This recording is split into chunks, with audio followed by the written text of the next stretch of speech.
Some of you would have heard me speak on this topic before, so some of what I say might not be new. But there are some new insights, and, well, lots of people haven't heard it, so bear with me. As I get older, I try to roll with the punches regarding the physical changes that take place as the years go by. And trust me, there are changes. For instance, the strange noises that emanate from my knees and my throat when I bend to pick something up off the floor. I make a kind of sound that I seem to have no control over, and when it's accompanied by the crack of my knees and ankles, the end result is something sounding like some kind of New World music. Maybe I should record it and sell it to the hipsters.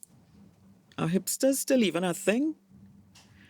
Those same knees also complained loudly to me every time I spent some time on the treadmill. We need to get rid of him, they would say afterwards. He doesn't have our best interests at heart. Hey, when your knees talk to you, you have to listen. I got rid of that thing fast. Now I just walk outdoors, and they seem happier. Not happy exactly, but happier. Then there's my relationship with cheese. I mean, what can I say? We had a good run, but we are now officially over. I tried holding on because, ours was a long and satisfying love affair.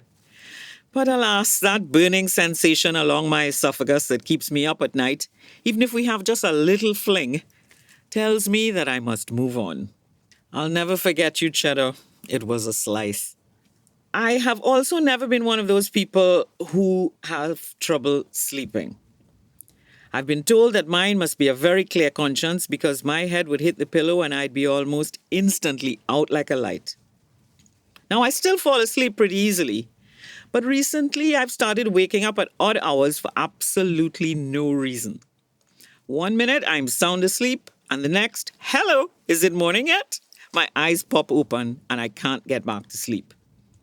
Sometimes it's still dark out, and I live in the tropics, so you know that's early. Yes, a good long sleep is another love that I have lost. I try to use this crazy wake-up time to be productive before I actually have to get out of bed.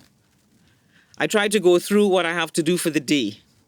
But my current lack of short-term memory puts a quick end to that idea. What do I have to do today? Wait, what day is this? I usually give up and check on Facebook on my phone as the other people of a certain age are also up and posting stuff. We've been warned about that memory loss in countless infomercials for whatever is the remedy du jour. They tell you, warn you what to expect. You do things like call your children by each other's names, and in my case, sometimes the name of the guy who repairs my car. He calls me Auntie, so it's not so much of a stretch. You expect to live your life in a sort of stream of consciousness bad dream. A typical example would be I get up from my chair to go to the kitchen to get a glass of water. And when I get there, I notice that there are dishes in the sink. So I wash them. Then I go to the washroom to dry my hands and notice that that sink needs cleaning. So I get the cleaning products out and head back to clean the sink, only to notice as I go by that my bed hasn't been made. So I do that, all the while thinking, why am I so thirsty today? And what are those cleaning products doing in the bedroom? I tell you folks, middle age is a you-know-what, and then some. Then there's the weird thing that has happened to the skin on my neck and my skin's obvious loss of elasticity. Try pinching the skin on the back of your hand and waiting for it to snap back into place the way it did in your 30s. Bring a book. It's going to be a while. But to be honest, apart from those things, I haven't really had many moments of crisis regarding my body's aging process. That being said, it is true that I, who have never had to watch what I ate and who pretty much retained my youthful figure even after giving birth twice, woke up one morning in my 50th year and saw my metabolism exiting the room and closing the door quietly behind it. I watched it go and braced myself for the pounds that would replace it. And replace it they did, embracing me tightly from the waist down and clearly in for the long haul. Like bad tenants that the law won't let you evict, these additional pounds are clearly here to stay despite my best efforts. I now weigh more than I did when I was 9 months pregnant with my first son. And he was no small baby, let me tell you. He's an adult now, and the rest of his body is finally catching up to his head size.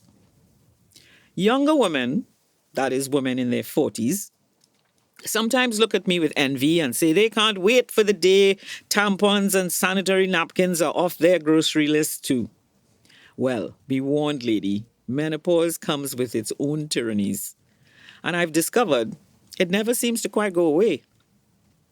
All that is fixable, though, except for that neck thing, which appears to be part 2 of the curse God put on Eve, part 1 being the whole pain and childbirth thing. Where was I? Right.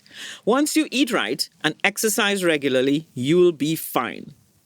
Note to self, start eating right and drink less beer. Well, start eating right, at least. A great deal has been said and written about the changes that occur as you get older. In books, in movies, on television. But there is one aspect of getting older that I was not at all prepared for. I always assumed that as you got older, you lost interest in the things that interested you when you were younger. That you no longer felt like climbing all night or fetting or whatever. But the truth is, your mind does not age in time with your body. At least mine hasn't. It doesn't keep up with the calendar. I didn't gradually come to enjoy baking cookies or tending orchids or hooking rugs or whatever the hell it is women my age are supposed to enjoy doing. Instead, I am still the same person I've always been, at least in my mind. I still like the same driving beats I danced to in the London clubs in my 30s. But if I break out dancing now when I hear techno or EDM or whatever they're calling it now, the first thing onlookers will say is, "Oh my God, that poor woman is having a stroke. Someone call an ambulance." I bet it was that horrible music that caused it. Now, it might be that I am just suffering from a classic case of arrested development. And I'm sure that there are several people who would be willing to testify that that is in fact the case. Yeah, I know who you are. But I often have to remind myself that no one else sees the me that I still see in my head.